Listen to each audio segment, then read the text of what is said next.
वैसे तो विधानसभा में हंगामा होना आम बात है, लेकिन शुक्रवार को विधानसभा का नजारा कुछ ज्यादा हंगामा भरा और दिलचस्प था, जहां एक और विपक्ष के कटारिया ने कहा, धमकाने वाली आवाज न मैंने कभी सुनी है और न ही सुनूंगा, मेरे फेफड़ों में अभी भी दम है। तो सत्ता पक्ष से धारीवाल ने कहा कि धमकी तो आप दे रहे हो, तो दम मैं भी रखता हूं। वहीं विधानसभा अध्यक्ष सीपी जोशी ने लिया सरकार को आड़े हाथ। आखिर ऐसा भी क्या हुआ जो आई ऐसी नौबत?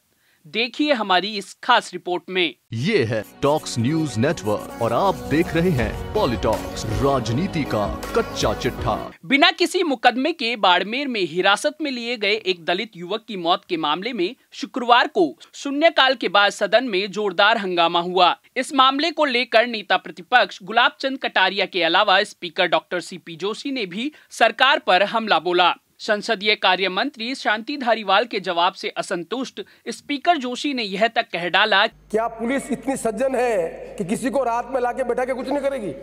वहीं गुलाब चंद कटारिया और शांति धारीवाल के बीच भी जमकर तू-तू मैं हुई। मामले पर जवाब देते वक्त धारीवाल ने कटारिया को देखते हुए जैसे ही तेज आवाज में बोलना शुरू किया तो कटारिया ने टोका और गुस्से में कहा कि धमकाने वाली आवाज न मैंने कभी सुनी है और न ही सुनूंगा, मेरे फेफड़ों में अभी भी दम है। इस पर धारीवाल ने पलटवार करते हुए कहा कि आप जवाब सुनना नहीं चाहते हो और धमका रहे हैं, तो मैं भी दम रखता हूँ। ये धमकाने वाली आवाज में मत बोलो, ये ध्यान रख ले। हाँ, ये चाहे समझ में आया ना, बात कर रहे हो, धमकाने वाली आवाज मत बोलो। बात कर रहे हो, धमकाने की बात नहीं कर रहा आपको, धमकाने की बात नहीं कर रहा। वाली बहुत आवाजें देखी मैंने, ये धमकाने वाली आवाज से मत बोलो। देखे आपके बोलना है यूं करने से क्या होगा? धमकाने वाली आवाज नहीं समझता हूँ, याद रख लेना। मैं भी नहीं हूँ। दरअसल बाड़मेर शहर के हमीरपुरा निवासी जितेंद्र पुत्र ताराचंद को बाड़मेर ग्रामीण थाना पुलिस ने चोरी के पाइप खरीदने के संदेह पर पूछताछ के लिए बुधवार सुबह 11 बजे थाने लेकर गई, जहां पूछताछ के बाद बिना गिरफ्तार किए थाने में रखा। पुलिस ने दूसरे दिन गुरुवार दोपहर में जितेंद्र के परिजनों को बताया कि जितेंद्र की तबीयत खराब है।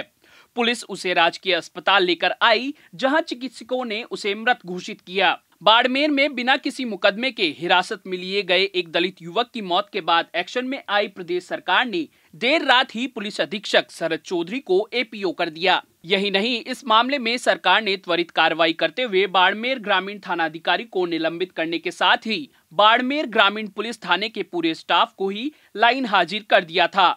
इसके बाद शुक्रवार सुबह उप अधीक्षक विजय सिंह चारण को भी एपीओ कर दिया गया। वहीं दूसरी तरफ मृतक के परिजन आरोपी पुलिस कर्मियों को गिरफ्तार करने सहित अन्य मांगों को लेकर शव नहीं उठाने पर अड़े हुए हैं।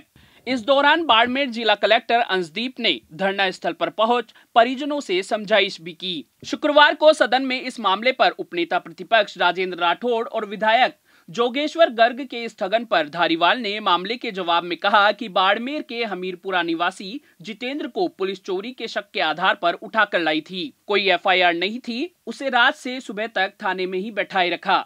दोपहर 1:30 बजे युवक ने सीने में दर्द की शिकायत की थी। मौत के बाद उसके घर वालों को थाने बुलाकर पूरा शरीर दिखाया गया था। घर वालों ने खुद कहा कि उसके कहीं पर भी चोट नहीं है, फिर भी पोस्टमार्टम करवाया गया। यदि मौत पिटाई से हुई है तो ये सभी बातें पोस्टमार्टम रिपोर्ट में आ जाएगी। शांति धारीवाल की बात पर अध्यक्ष सीपी जोशी ने सवाल करते हुए पूछा कि क्या पुलिस इतनी सज्जन है कि रात भर व्यक्ति बैठा रहेगा और वो कुछ नहीं करेगी? थानेदार शक के आधार पर उसे लेकर आया और आपने खुद स्टेटमेंट दिया है। इसका मतलब क्या है कि पुलिस वाले ने माना कि चोरी इसी ने की है। मैं पूछ रहा हूं कि अब तक इस मामले में जो हुआ उससे हटकर क्या सरकार ऐसी घटनाओं से बचने के लिए कोई कानून बनाना चाहती है? पैकेज देंगे, मैं चाहता हूं कि इस पर चर्चा करें। इस पर मंत्री शांति धारीवाल और स्पीकर जोशी के बीच जमकर बहस हुई। धारीवाल ने कहा कि मृतक के शरीर पर चोट का कोई निशान नहीं था।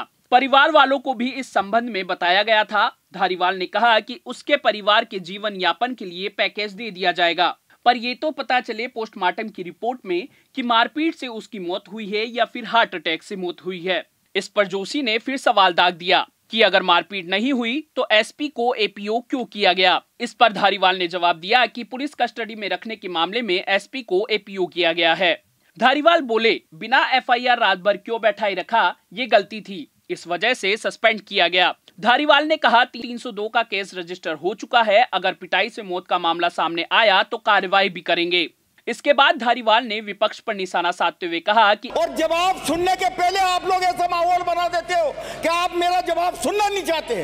आपके पास जवाब नहीं है मेरी बात का, मैं दावे से कहता हूं। आपने अभी ये कहा मुझ जैसे गरीब का, तब तो भाई साहब अगर आप जैसे गरीब पूरे हिंदुस्तान में हो जाना है तो अमेरिका कहीं नहीं लगता, फिर कहीं नहीं लगता अमेरिका। के बाद नेता प्रतिपक्ष गुलाब चंद कटारिया ने कहा कि मैं उनको फिर ये कहना चाहता हूं कि ऐसा नहीं है कि आप लोगों के फेफड़े में दम है, हमारे में नहीं है। मैं बहुत तरीके से मैंने आपको विषय को रखा है। ये सदन के सब माननीय सदस्य मेरी हर बात से सहमत होंगे कि मैंने कोई भी बात इधर उधर नहीं, मैंने टू दी पॉइंट चला।